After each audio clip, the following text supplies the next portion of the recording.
GMT, and you're listening to the Star Breakfast News with me, Nanama Acquah.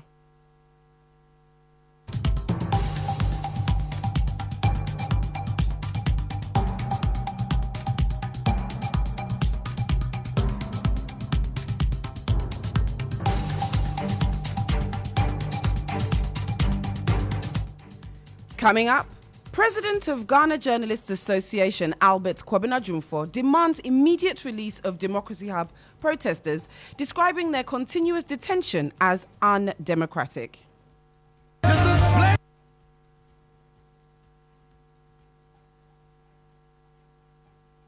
Remanding the protesters for 2 weeks is too extreme and does not send positive signals when it comes to protecting human rights. Also ahead, Deputy Minister for Lands and Natural Resources George Mirikuduka rubbishes demand for ban on small-scale mining as he accuses NDC of pushing for the ban. And Ghana races against time to meet 2030 rabies eradication as only 1 in every 5 dogs in Ghana is vaccinated. We've got this and more coming right up.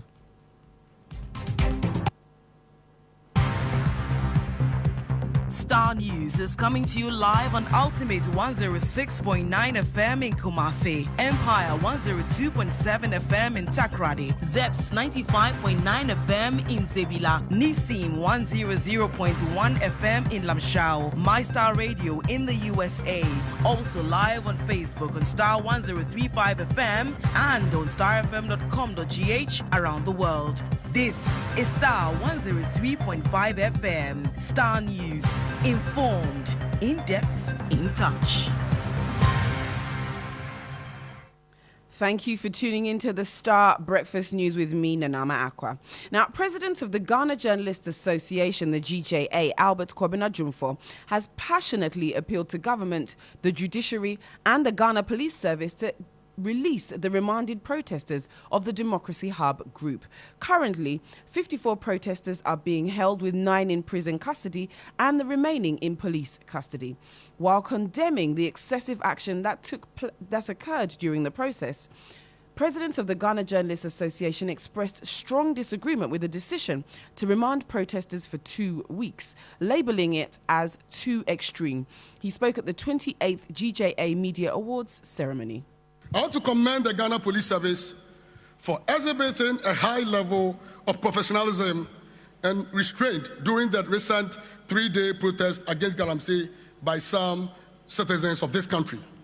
We note some excesses and provocations that occurred during the demonstration, and the GJA condemned these excesses in no uncertain terms. We also believe that remanding the protesters for 2 weeks is too extreme and does not send positive signals when it comes to protecting human rights. Our Constitution mandates us to protect the human rights of citizens in this country, and as the President, I will lead that charge.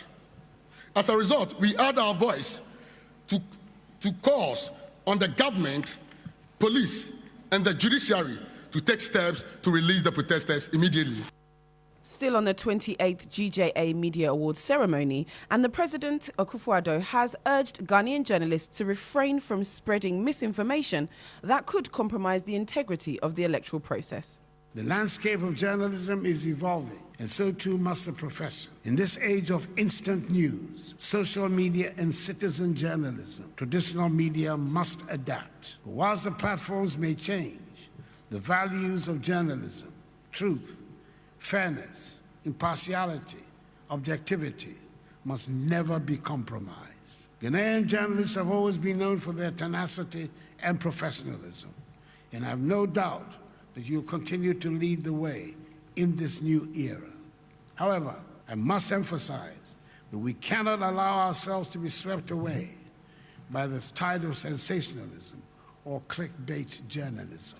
The role of the journalist is to provide clarity, not confusion, to inform, not inflame.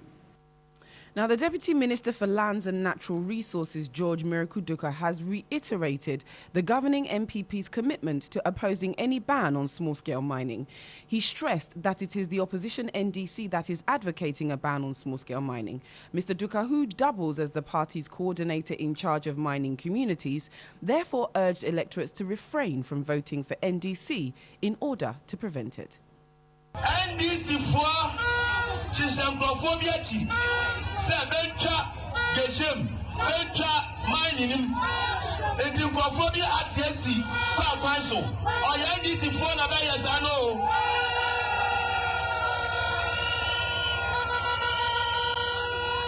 Anti our na segregation or show, let's say what one NDC, a best Bencha Geshema, Miss Sabe, Now, still on politics, flag bearer of the NDC, John Dramani Mahama, claims appointees in the President Acquah administration are renewing their visas because they know an NDC government will scrutinize their dealings.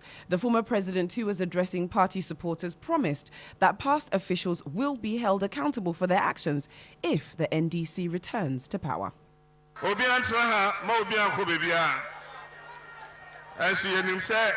Ebia started at the Omo passport airco, Acquah renewing Omo visa.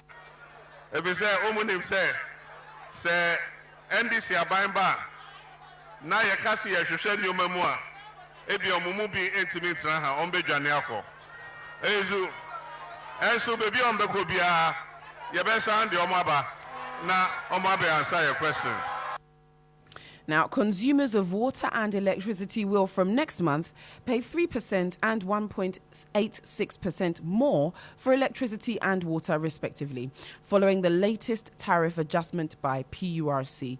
According to the utility regulator, it took into account the current forex and inflation rates before arriving at the latest increment. Here are details of a statement from PURC. The new tariffs are effective October 1, 2024. This review, undertaken within the PURC quarterly tariff review framework, is to account for changes in key uncontrollable factors, specifically the US dollar Ghana cedi exchange rate, domestic inflation rate, cost of natural gas and electricity generation mix, among others.